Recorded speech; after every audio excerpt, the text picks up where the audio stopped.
அடுத்து இன்னைக்கு நாட்டில் நிலவக்கூடிய முக்கியமான பிரச்சனை என்றால் அது சாதி மத மோதல்கள் தான். ஒன்றிய அமைச்சர் உள்ளிட்ட பொறுப்பில் இருக்கக்கூடிய பதவிகள் இருக்கக்கூடியவங்களை இப்ப வெறுப்பு பேச்சுக்களை பேசியும் இரு பிரிவினருக்கிடையே மோதலை தூண்டுகிற விதமாக செயல்படுவதை பார்க்கிறோம். தனிப்பட்ட முறையிலான நம்முடைய கொள்கைகளுக்கு நம்ம இந்திய நாட்டை ஒருமைப்பாட்டை அமைதியை சீர்குலைக்கக்கூடிய ஆசாகார வேலையை அவங்க ஈடுபட்டு இருக்காங்க. நாட்டில் இஸ்லாமியர்கள், கிறிஸ்துவர்கள், ஆதி திராவிடர்கள், பிற்படுத்தப்பட்ட மக்கள்னு எல்லாரும் அச்சத்தில் வாழக்கூடிய ஒரு நிலைமை இன்றைக்கு ஏற்பட்டிருக்கு. இப்போ அண்மையில் இந்த கிறிஸ்துமஸ் சமய விழா நடந்துச்சு.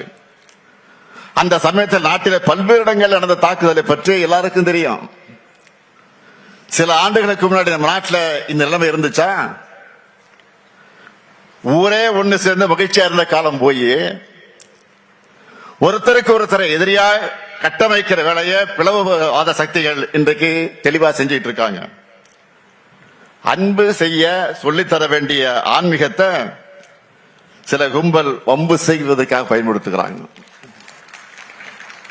இந்த நிலையிலேதான் அண்ணன் வைகோ அவர்கள் இந்த சமத்துவ நடைபயணத்தை தொடங்கி இருக்கிறார்.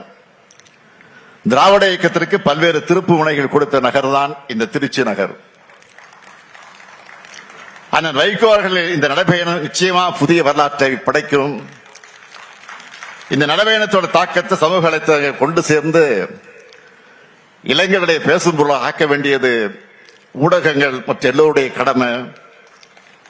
மது போதையும் அதைவிட ஆபத்தான மதவாத அரசியல் போதையும் தமிழ்நாட்டுக்குள் நுழைவிடாமல் தடுத்திட நாமெல்லாம் ஒன்று சேர வேண்டும்.